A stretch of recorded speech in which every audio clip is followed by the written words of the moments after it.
Good morning, everyone, and happy Wednesday. Thanks for joining us for News 5 Now at 8 o'clock. I'm Shimani Baker here with Simone Sherrod. Thanks for joining us. Of course, I always love joining News 5 Now with you. I stopped saying special guest because Simone's like, I've done this several times now. But she is a special guest, and we enjoy having you. Same here. Now, it's been a little foggy out there on the roads, not as bad as it was yesterday, but so far, so good. So far, so good. We are still seeing some of it on the Bayway, and as John has mentioned, further up North Alabama, in the Evergreen area, you're still going to see it. Okay. Well, we are keeping an eye on that, as well as a few news stories for you this morning. We'll tell you what they are in just a second. Brought to you by Green & Phillips, covering news from your neighborhood and around the world. News 5 Now starts right now. Well, you know the drill. We always start off with our big stories this morning, starting us off with number 5. The U.S. Postal Service said this morning it will accept international parcels from China and Hong Kong again after temporarily suspending packages from the two countries. The Postal Service announced the suspension yesterday. The Trump administration imposed an additional 10% tariff on Chinese goods that came into effect on Tuesday.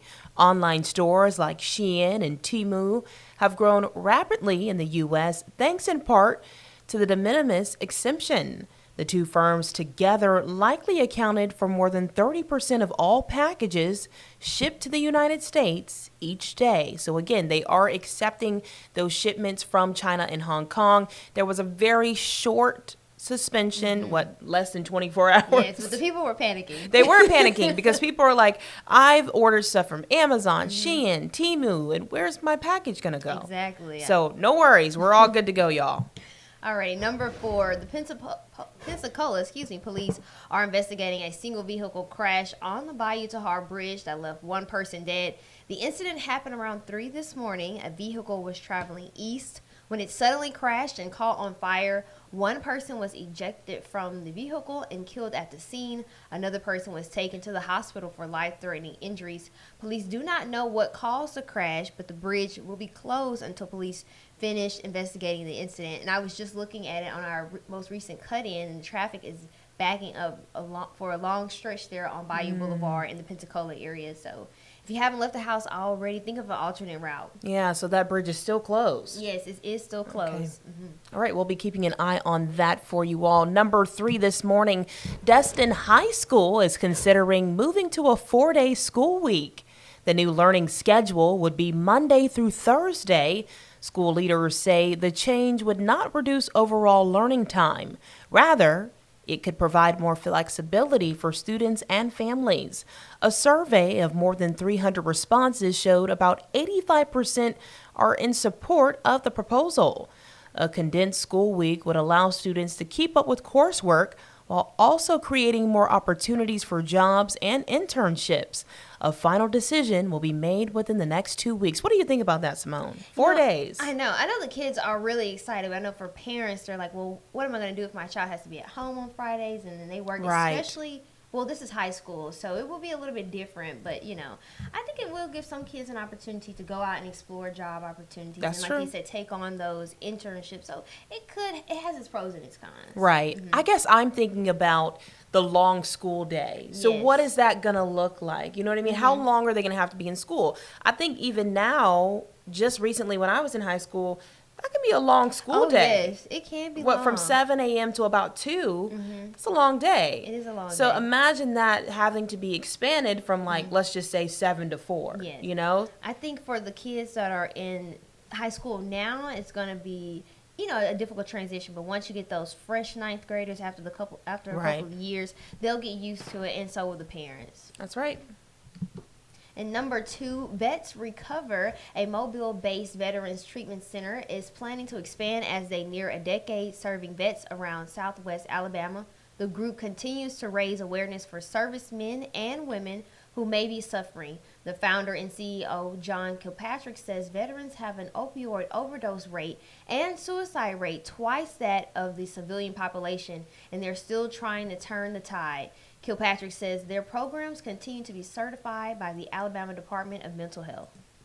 And number one for you all this morning, Baldwin County Commissioners approved $4 million toward connecting I-10 and I-65 on the Baldwin Beach Express.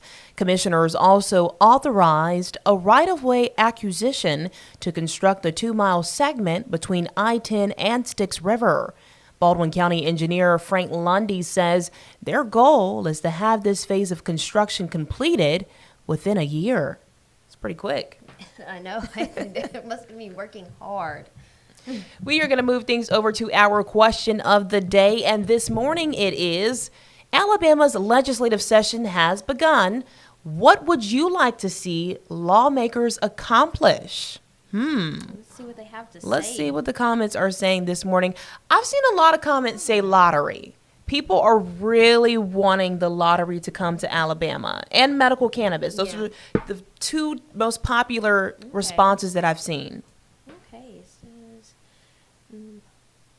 let's see, if possible, have the Alabama Department of Insurance to add uninsured motorists for material damage. We have it for bodily injury if someone hits us that's not insured, but not for our vehicle. And that's from Poe Taylor Joanna. Okay. Shane says lower out-of-state hunting license. And he said hunting, not hunting. He did. That's hunting. All right, Shane. It can get expensive. It can. Let's see. Like you said, lottery has been mentioned a lot. Lottery. I'm seeing a lot of lotteries. Yes. Oh, pay teachers way more money. I'm with you, Jackie. I agree on that. Yeah. Lottery and marijuana. That's all I'm seeing. All Yes, these that's comments. all I'm seeing too. Somebody said, pass the dang lottery. And, that's been a topic of conversation for some time now. And every time we think we're getting a little bit closer to it passing, something else comes up. So we'll see. We'll see how this goes. All right, we're going to move over to our poll of the day this morning. Did I skip it? Here it is. Let's see. Let me pull it up for you all. So the poll says, do you think President Trump should attend the Super Bowl? Let's see. Has anyone responded? Yes, we have a few people.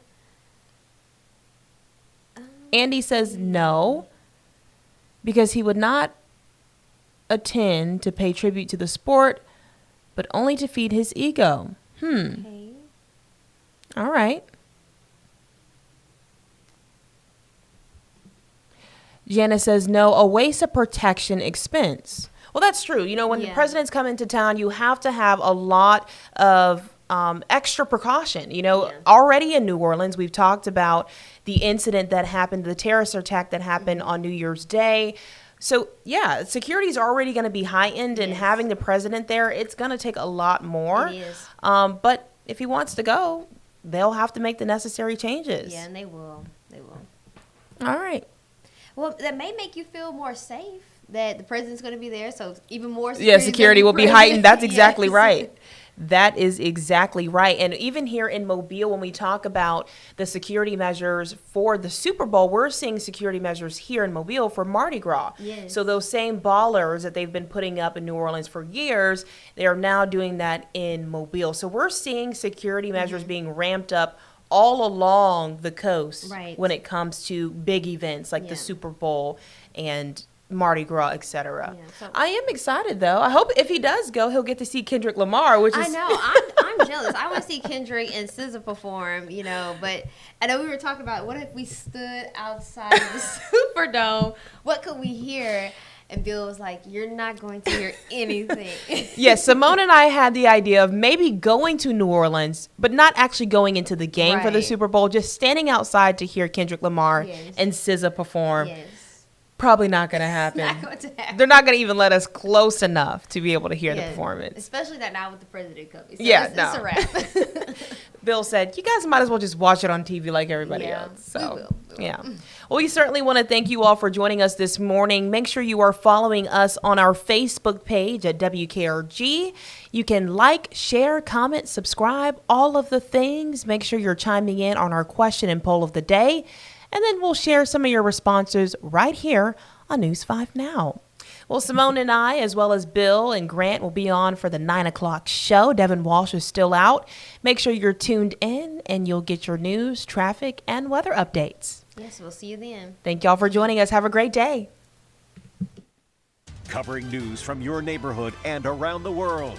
You are watching News 5 Now, brought to you by Green & Phillips.